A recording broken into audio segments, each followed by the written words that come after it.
Welcome to the Conscious Radio Network's YouTube channel. Become enlightened, have fun, and tell all your friends and family to share with everyone they know. You can find us on Facebook and stay up to date on our Facebook group, or find us on Twitter, Instagram, and TikTok. Our podcasts can be found on Libsyn, iHeart, Spotify, Google Podcasts, and more. Most of all, remember to go to our official website at consciousradionetwork.com for podcasts, hosts, future shows, and scheduling. We also want to welcome our international audience. Don't stop now. Enjoy the community. Subscribe today.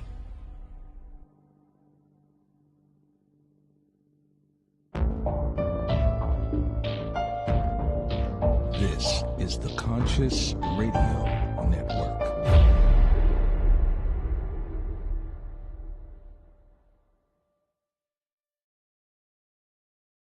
Good morning, afternoon, or evening, wherever you might be on this spaceship we call Earth. Welcome to Conscious Radio Network's weekly podcast series, The Seance. I'm your host, Reverend Dr. Paul Meckes. If this is your first time tuning in, please click subscribe, like, share, comment, and also don't forget to follow wherever you listen to your podcasts.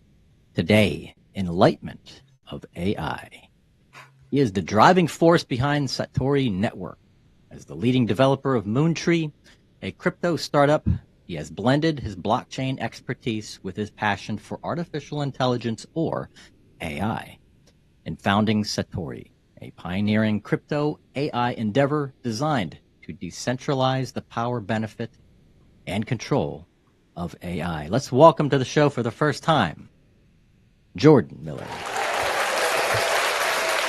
Hi. Welcome, my friend. How you doing? Thanks for having me on. You are very welcome. So I'm intrigued. I'm sure everybody will be. And how long have you been in this field?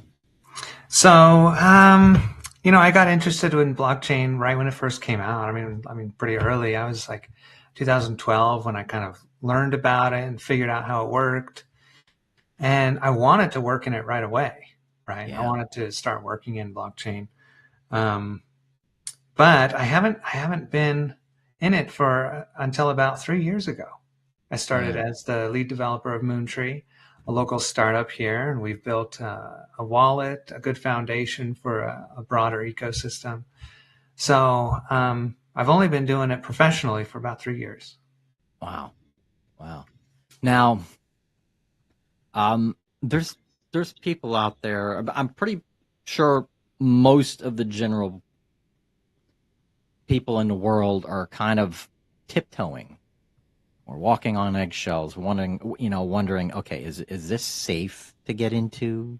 Using AI and or crypto, but especially crypto, especially AI.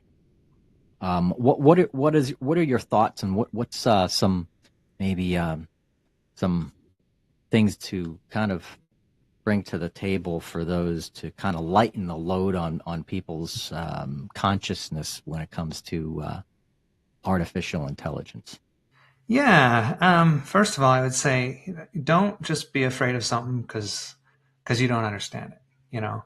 I mean, we should be cautious around things we don't understand, but we don't have to be afraid of them. We just have to figure them out and know how they work. Understand. Mm-hmm. So I'm not too worried about AI itself. I'm not worried about Terminator or Skynet or, any of these things.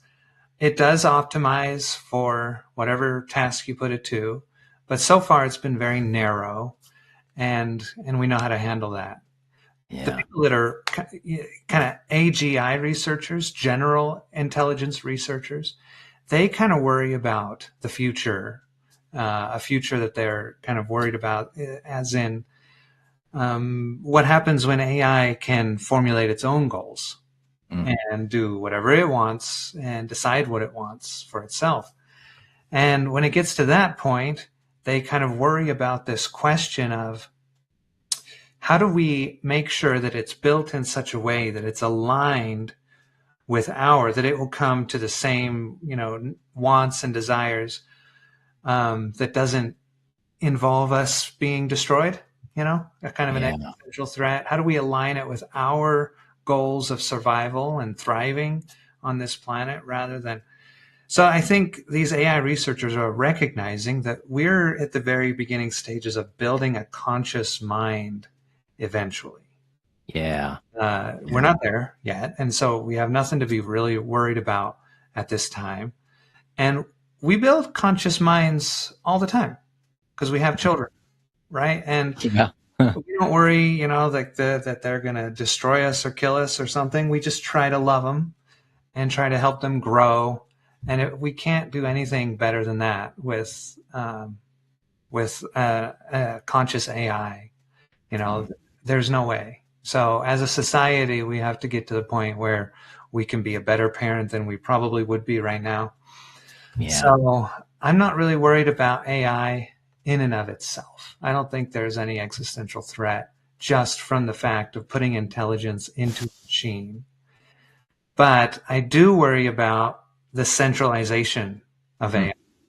Our corporations are machines, and our corporations are the ones that have all the power because they're the ones developing AI. Yeah.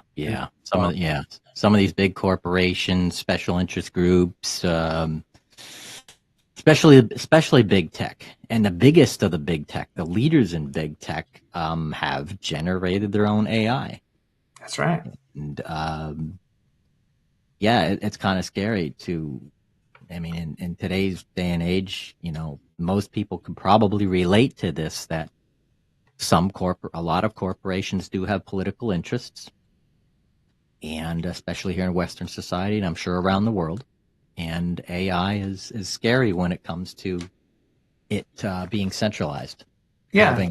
Being controlled by, either a small group or a large group of specific individuals. Yeah, a group that doesn't have any input from the rest of the world, doesn't really care, is just out to maximize their profits. Yeah. That should be concerning.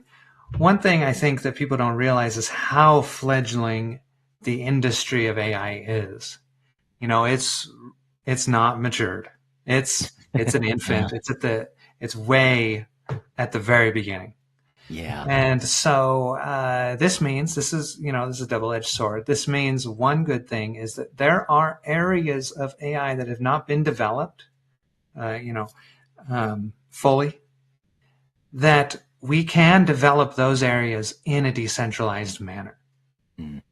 There's other things that they've gotten really good at. They can model language quite well. They're getting better, and that's very centralized in these large corporations. And so they've kind of captured the realm of language in a centralized manner. But there's another realm that they haven't even started on, which is time. Mm. And so in my estimation, we should centralize time or decentralize time as early as possible. And we have to use crypto, we have to use blockchains and distributed consensus to do that. But we want to decentralize that aspect of artificial intelligence as soon as possible, like right now. We should be doing. Yeah.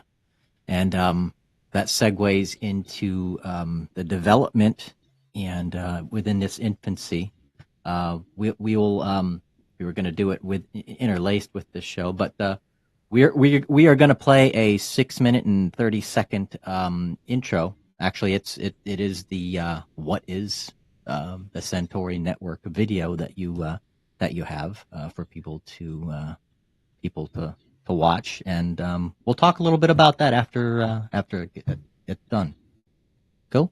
Sounds good. Awesome. All right, let's do it. Here, I'm going to tell you about what Satori is. Satori is a blockchain that predicts the future. It watches the world and predicts how it will evolve. Those predictions are free and open for everyone. They cannot be censored. That's why it uses blockchain. Satori has a machine learning engine. It's automated and learns how to forecast the future. That's how the predictions are made, through the use of AI. Satori lives at the intersection of blockchain technology and artificial intelligence. It is a blockchain that predicts the future. Now, next let's discuss how Satori works.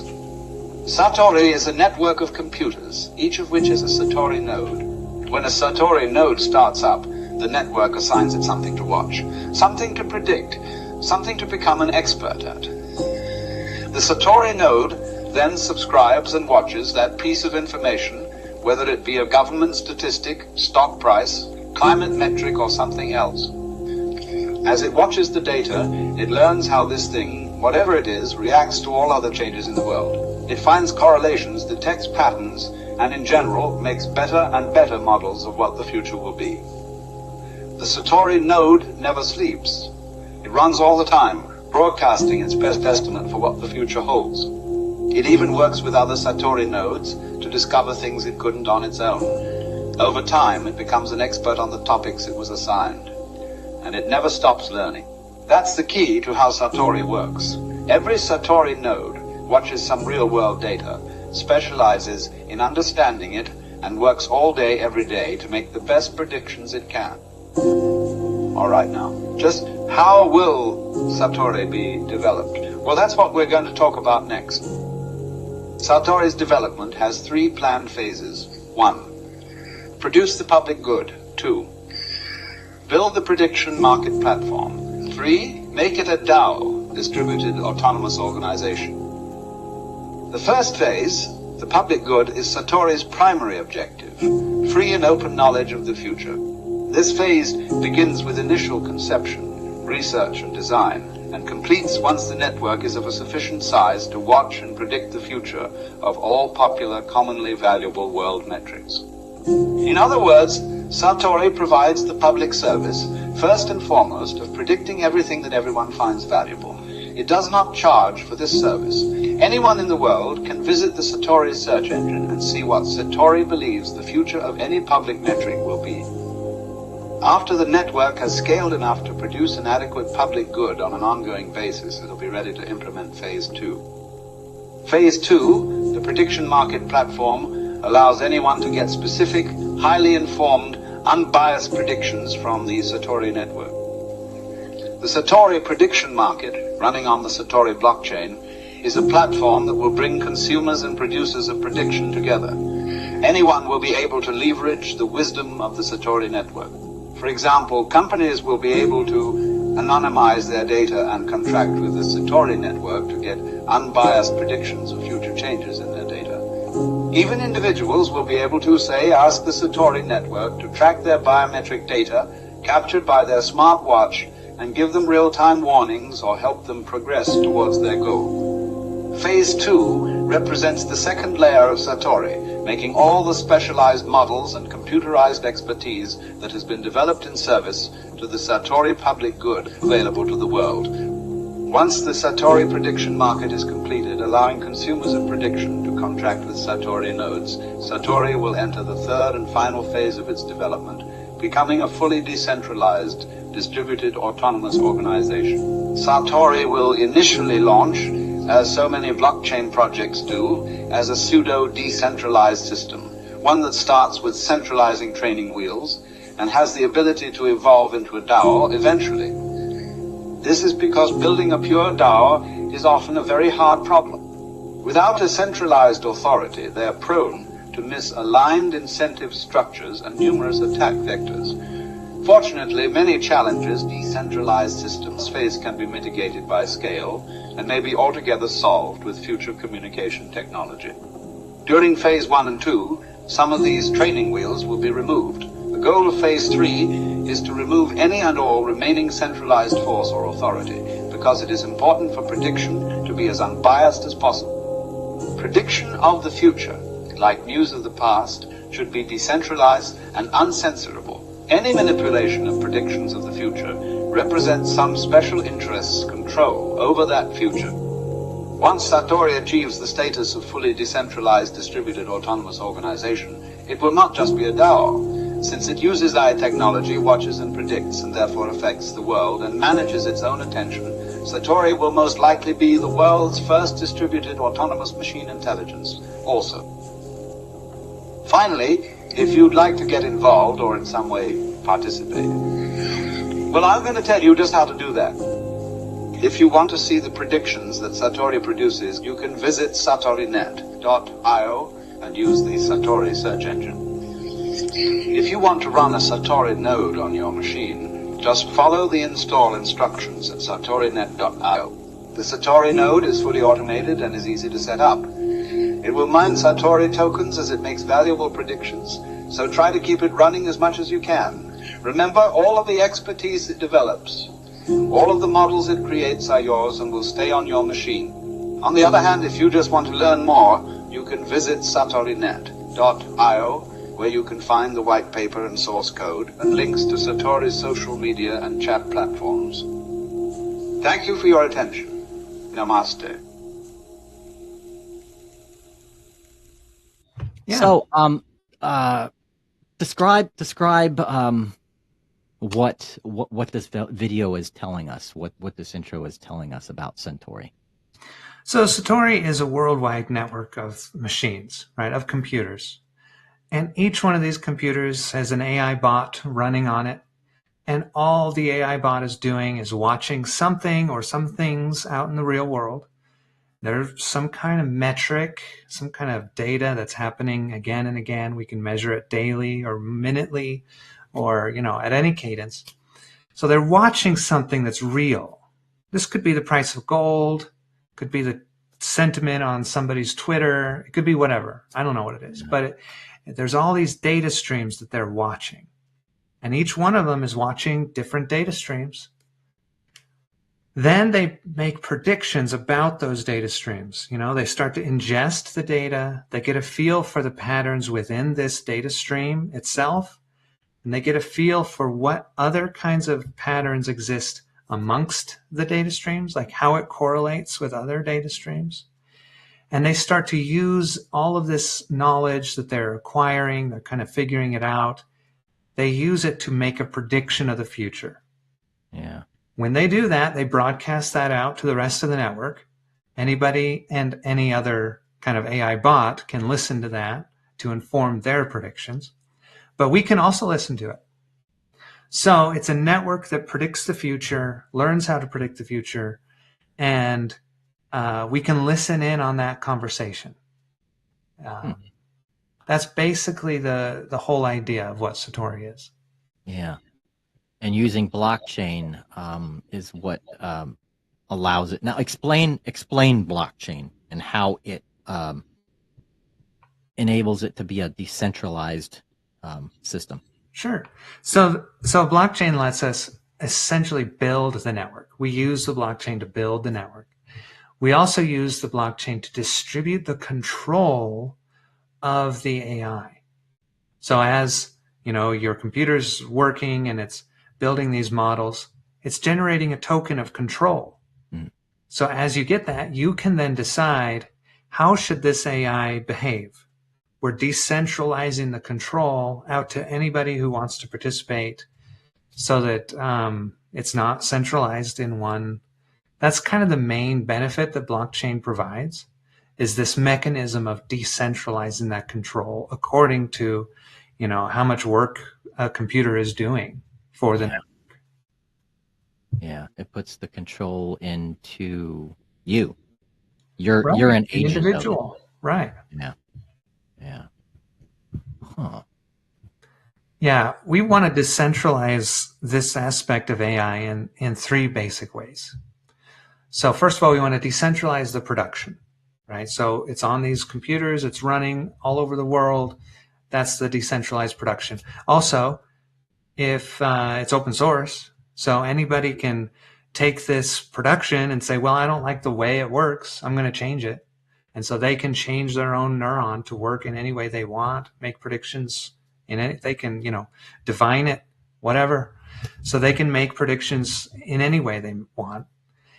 This disseminates the production and allows, humanity, the community at large, to have control over how it works directly. Yeah. It also, we also want to disseminate the benefit, which is that token. And we want to disseminate the control, which is the function of that token, being able to use it to vote. The world's full of data streams. There's so much data around, we can't even watch it all, right? Everything is data. So even though Satori is a network and it has more bandwidth than a centralized solution would have, it doesn't have an infinite amount of bandwidth. so it can't watch everything that ever happens. So we have to pick and choose.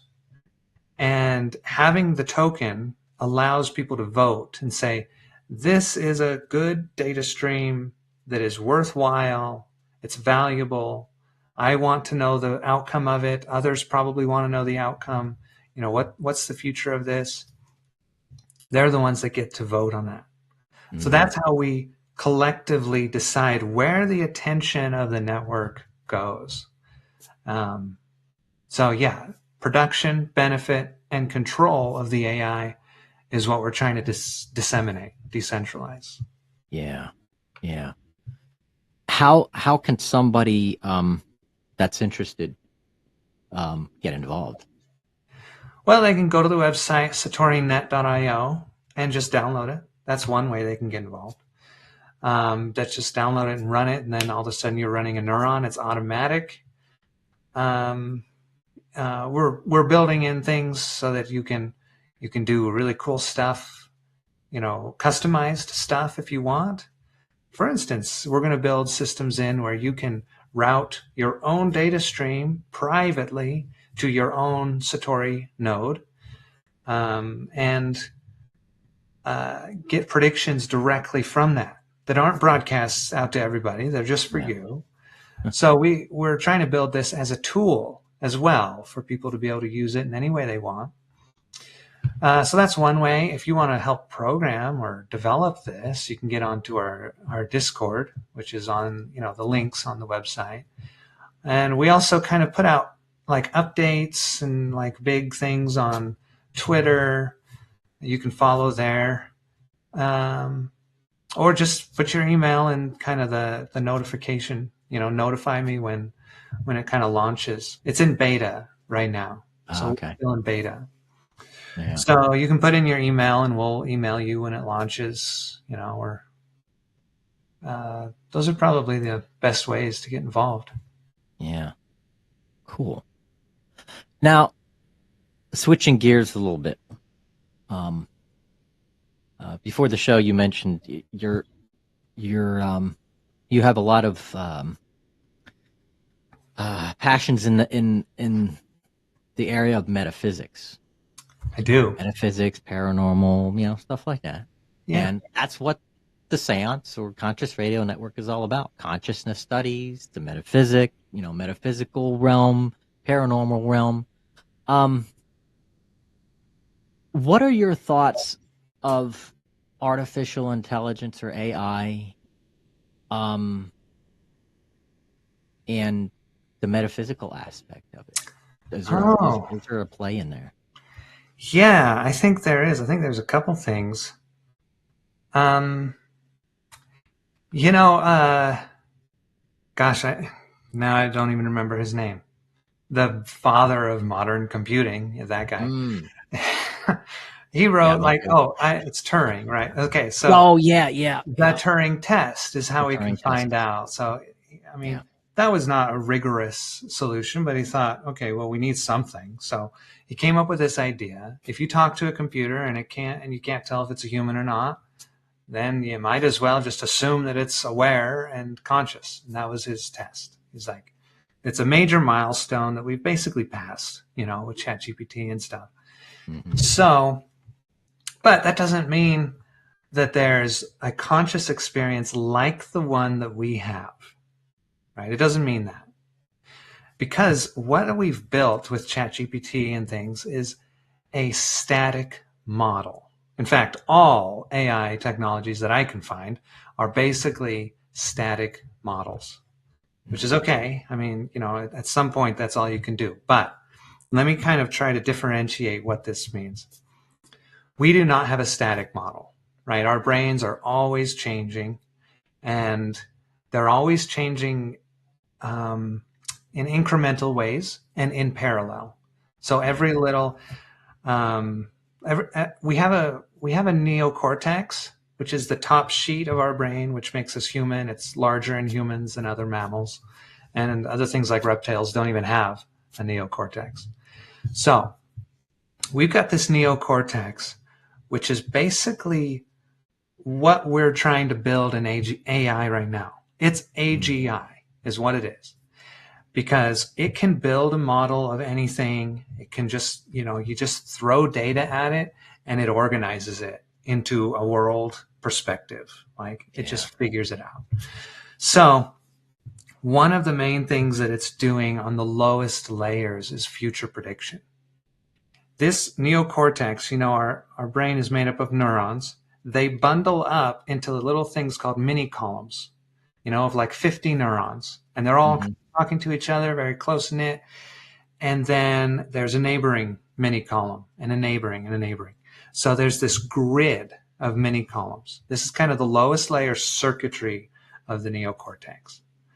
And then those mini columns clump up into something called cortical columns. And there's a grid of those. There are larger clumps of these mini columns, right? So it's a network. What our brain is really a hierarchy of networks, because you can go all the way up to the top. At the bottom, you have this network of neurons. You have the mini columns, cortical columns. You have regions. This region's good at language. This region's good at vision, that kind of thing. And then you get all the way to the top where you have a network of two nodes. You have a left hemisphere and a right hemisphere. Yeah.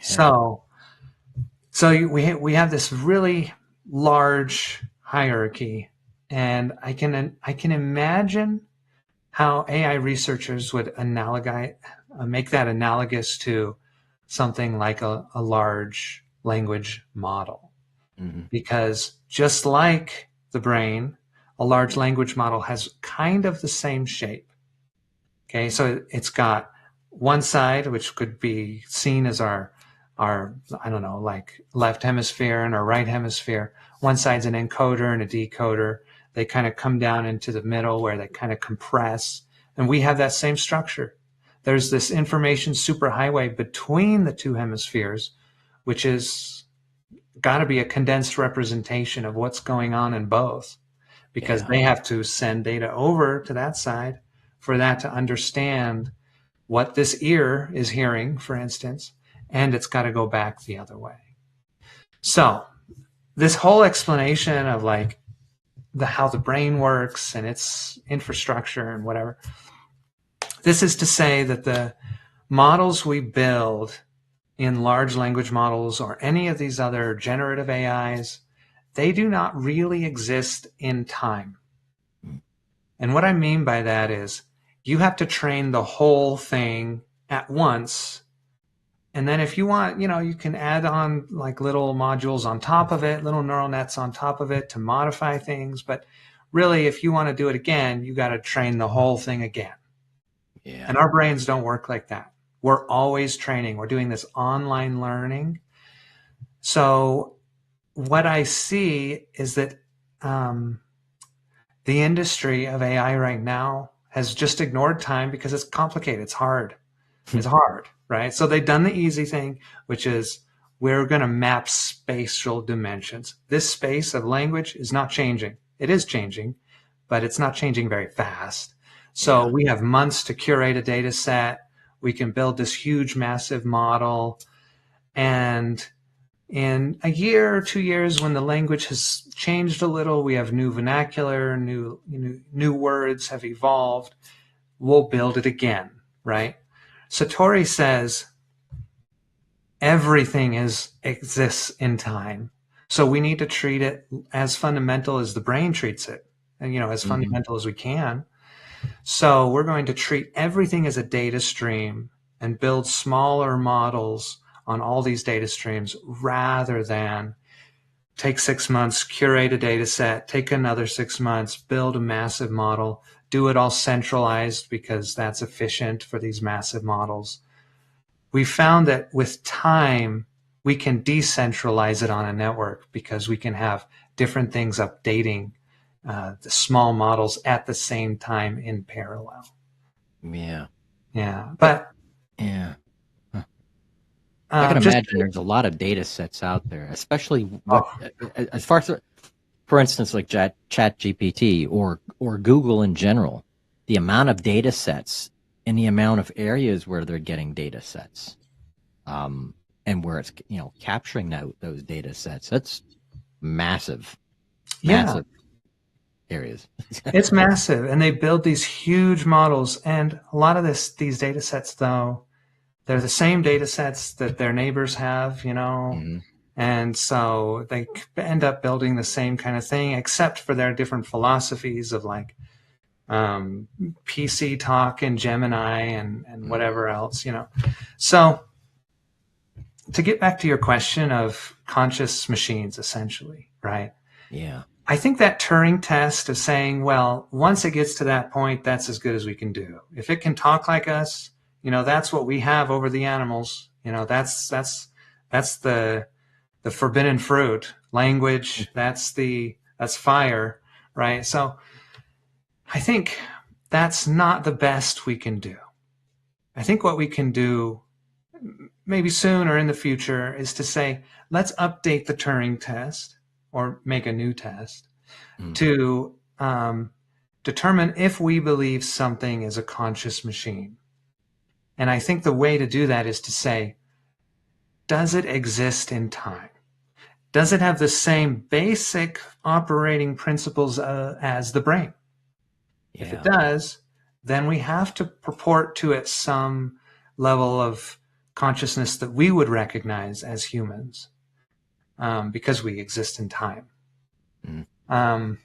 So I think that's probably a better test, which is kind of just a metric to say, well, how close does this pattern look like that pattern? Yeah. So, yeah.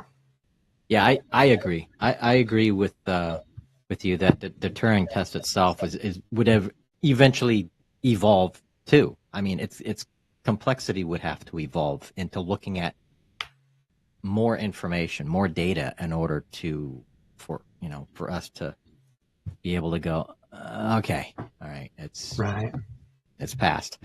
Yeah.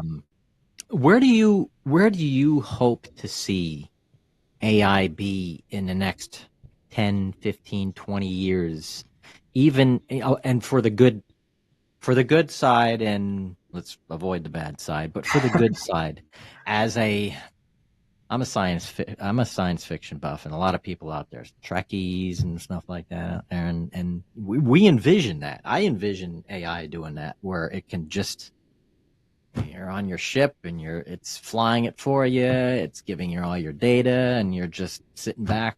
Automation. Yeah. Yeah. Where do you see that going, especially when it comes to like today's view of employment and unemployment and how much AI is going to run stuff? Good question. So I would say we're going to have AI everywhere. So what we're doing is we're externalizing our intelligence, out into the world. So we're going to have AI everywhere, and it's always going to be watching us. And that might sound a little scary, but I think we're going to have our own agents pretty soon. And unfortunately, these are, I think, really going to be built and in a centralized manner, right? Kind of like Jarvis from Iron Man. Yes, Jarvis. But Jarvis, if it was created by Google and everybody gets their own Jarvis, just like everybody gets their own Gmail, it'll be like that. So, and so you'll have your own. It'll know everything about you. It'll try to get you to buy things every once in a while. Now, I'm sure there will be like open source solutions and, other things that aren't so economically motivated. But that's one of the major things I see is that these agents, and, you won't really use search anymore, for instance. You'll just talk to your agent and be like, hey, computer, Jarvis, whatever I call you. It'll be like a clone of you. It'll if you want it to, it'll talk to you in your language, right? Your vernacular, help you understand things the way you would understand them, right? So it's translating the world to you. And so you can say, hey, just, look this up for me. Now, I think the further along we go, the more it just becomes anticipatory. So the more it becomes anticipatory of our needs, because that's exactly what our brain does, right? It gets triggered, and then it gives us a thought some kind of reaction or some kind of whatever, a word, a memory. It gives us something that we might need in this moment, like we're driving down and, the light turns red and, it tells us what to do. Like in this moment, it gives us the thought that we need to accomplish. Yeah. And so I think it'll start saying that. It'll start approximating that, where it's like, I noticed, it probably wouldn't explain it to us, but it would be like, I noticed you are looking for this kind of stuff. Here you go. What do you think? Is this what you want? And so before you even ask, hey, would you go look up this, term that I just heard or something?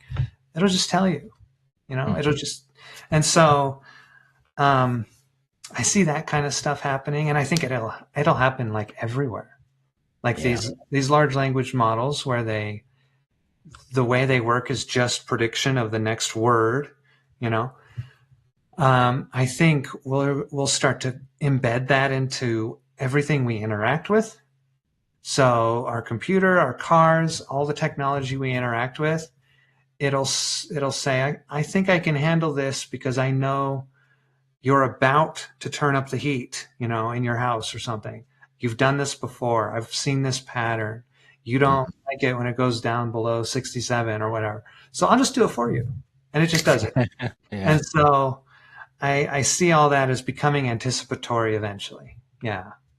As far as jobs go, I don't know. I'm a developer, right? So we have developer AIs coming right down the pike, in a couple of years. So I use ChatGPT like every day. I run into something. I'm like, hey, how do I do this? How do I use that technology? Whatever. And it usually gives me a pretty good suggestion. Honestly, it's rarely ever a solution that's just ready to go, but it's usually on the right track, honestly. Yeah.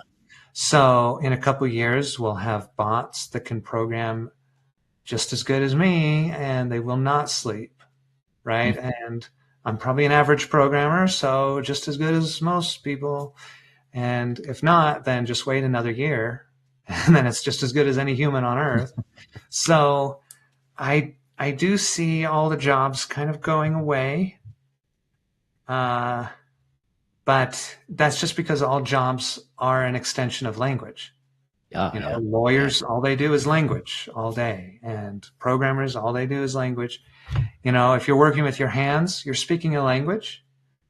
Robots will get there, but it might take a little longer. If you're a barber. I forgot what movie that was in. There was a judge. Somebody went to the judge. They had to go to court, and the judge was AI, and it was the computer that judged them. Well, they're doing that in China right now. They've just started experiments with that. Wow. Yeah. Yeah. That's scary. Yes. Yes. And that's it's all based on who's programming this information, who's programming the laws into this computer, and that computer actually learning the laws and predicting the outcomes. It can be very scary. One thing we should keep in mind, though, is that, corporations and governments, any kind of bureaucracy, right? That's a machine, Yeah. That's a machine.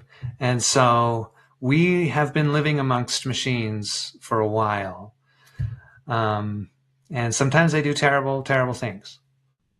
But so with intelligence machines, maybe we can put in some kind of guardrails that kind of mimic. It's hard because when you get into law, and you're like, well, we got to follow the law, but the law is always lagging behind what's actually acceptable in society. So it's never even an indicator of what the populace actually wants. It's always lagging. Yeah. And the populace doesn't always have the best idea of what's right and wrong. So it's even lagging behind that. And so you get into this situation where there's no silver bullet, you know. Yeah. Um, You'd have to have some human oversight at some point. you'd have to have some rational, merciful, kind, honest human, you know, Yeah. and that's your silver bullet. Okay, so you get God, and he's down here solving all the problems, then that's all right. Yeah. Maybe we can get there with AI, maybe not. We should hope. Definitely. Hopefully, yeah. It kind of depends on how we make it, and if we're kind and mature enough to make it correctly. And I think right now we have not been. So at least ChatGPT, like let's take ChatGPT for a really good example. I think you start talking to it, it gives you the right answers. A few months later, you ask the same questions, and it says, well, you know, some people think this, some people think that. It's whatever. And you say, well, okay, all right. And so these solutions that are created by corporations, they tend towards, I don't want to offend anybody. So if it's generally in consensus that, you know, X is a bad thing or Y is a good thing, then I'll tell you it's bad or it's good. It's, you know, but I'm not going to offend anybody if it's not in consensus. I'm just going to be like, well, we don't know. So they're not arbiters of truth, right? They're just arbiters. They're just mirrors of our own groupthink and of our own society. Yeah. That's what they are. Now, when you look at time, though, that's language, right?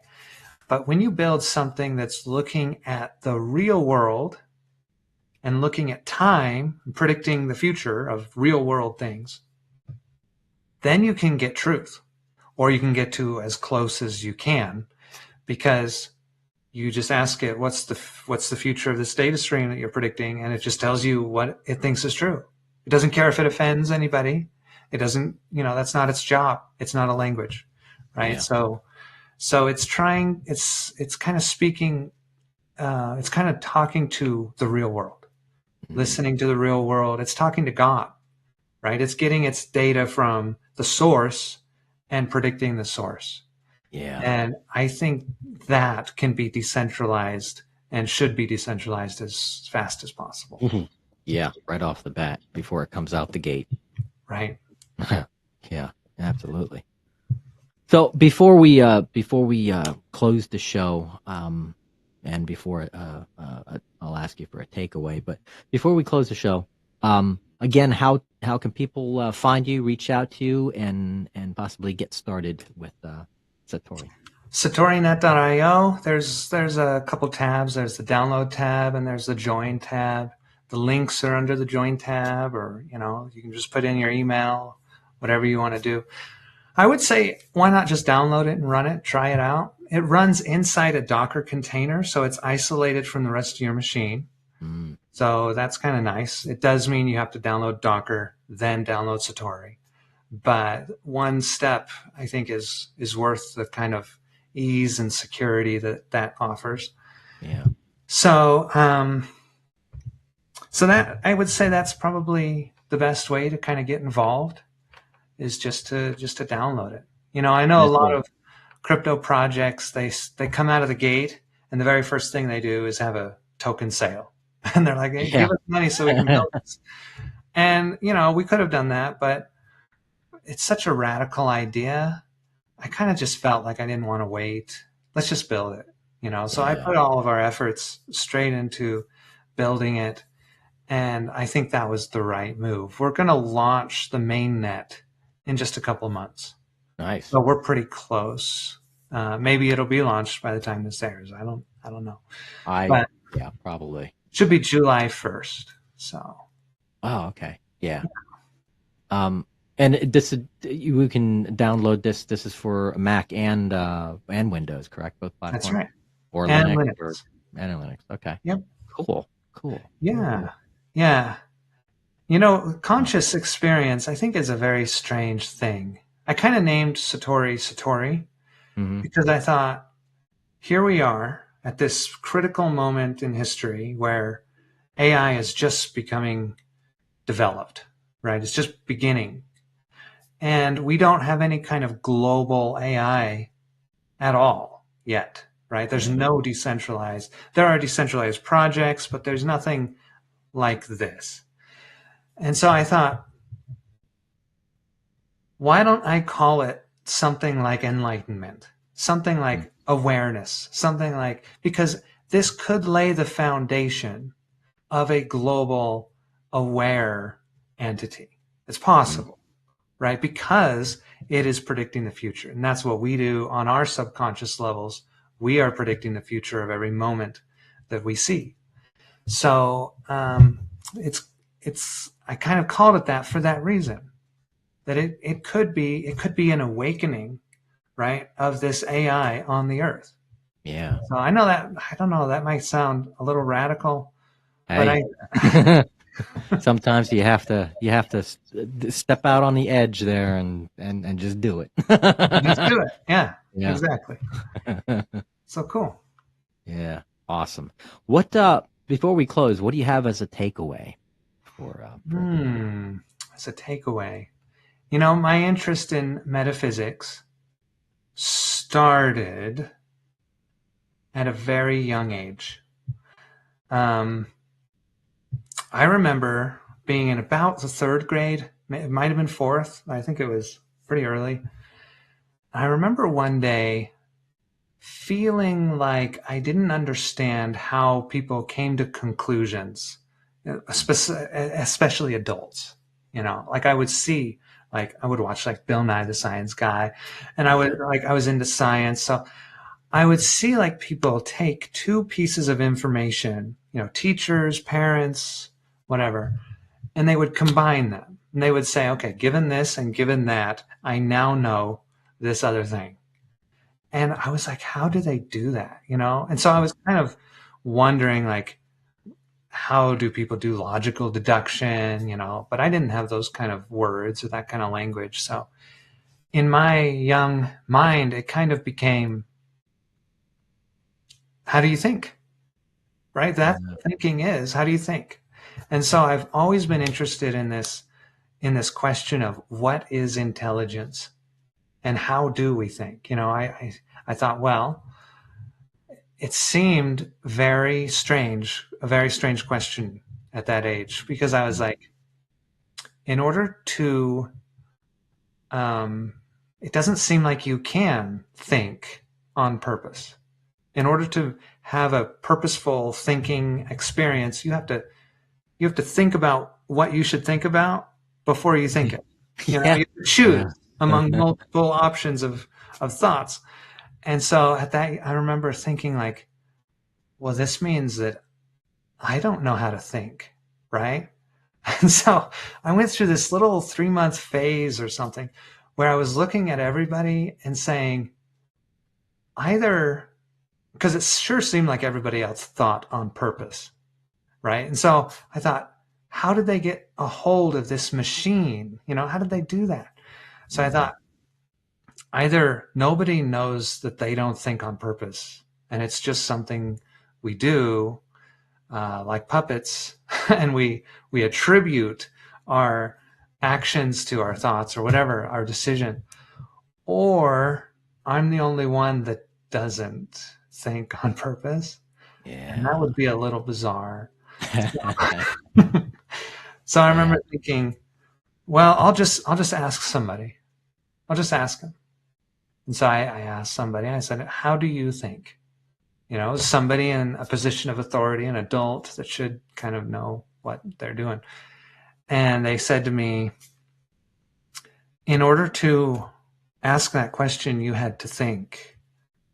And it was an enlightening moment for me. I didn't know what to do with this realization, but it was an enlightening moment that I realized most people are not consciously thinking about these kinds of things. Yeah. They're not aware that they are not ultimately in control of anything. And so, in the third grade, I was like, well, I don't know what to do with that. but it kind of spawned my interest in metaphysics and understanding kind of the physical realm, the realm of form versus the realm of nothingness or the realm of God. I've always been interested in this kind of topic. But anyway, it is intriguing. I was always told we're never really in full control until we are able to harness that switch to turn off that inner dialogue. The inner dialogue. You know, there's a movie that I saw recently. I don't know if we're going over time. Oh no, do you mind? Oh, go ahead, man. There was this movie. It was one of my favorite movies now that I saw. I was like, oh my God. It was called Asteroid City, I think is what it's called. Asteroid City. Asteroid City. I think it came out like 2 years ago, 1 year ago or something. In Asteroid City, the main character, so the story is about a play, right? It's about a play, but it's about how the play was created, and that's shot in black and white. And it's about the actual play, which is the movie, and it's shot in color. But it keeps going back and forth between the two. So you get the actor as he's an actor, and you get the actor as he's actually the character in the play. Huh. This was such an amazingly insightful movie, I thought, when it came to metaphysics, because the actor, he goes to meet the director, and he says, I was really interested in, how you did this previous play. It was amazing. And how did you get this character, or why did he do this behavior in your play? And the director was like, or the writer, I think, was like, I don't know. I was just writing the words, and then he just did it. And it was like the right thing to do. And so I just left it in. And I didn't anticipate it. And he said, okay, that's interesting. Later on in the movie, I hope this isn't a spoiler, but later on in the movie, he has the exact experience in the play, in the actual movie that you're watching. Yeah. He's sitting there, and he realizes his character did something that he didn't understand, but it caused him a lot of pain as the character. I don't know, this is kind of bizarre. But then he leaves the play, mid-scene, and goes into the backstage and asks the writer if he's doing it correctly. And the writer says, you are one, basically he says, you are one with the character. Even though you don't understand why this character is behaving the way it is, you are one with the character. And I know that involves a lot of pain and suffering, but you're doing the right thing.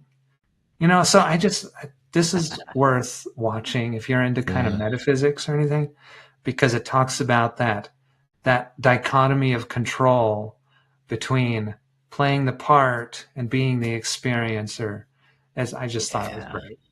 Yeah. I'm going to have to look that up. Yeah.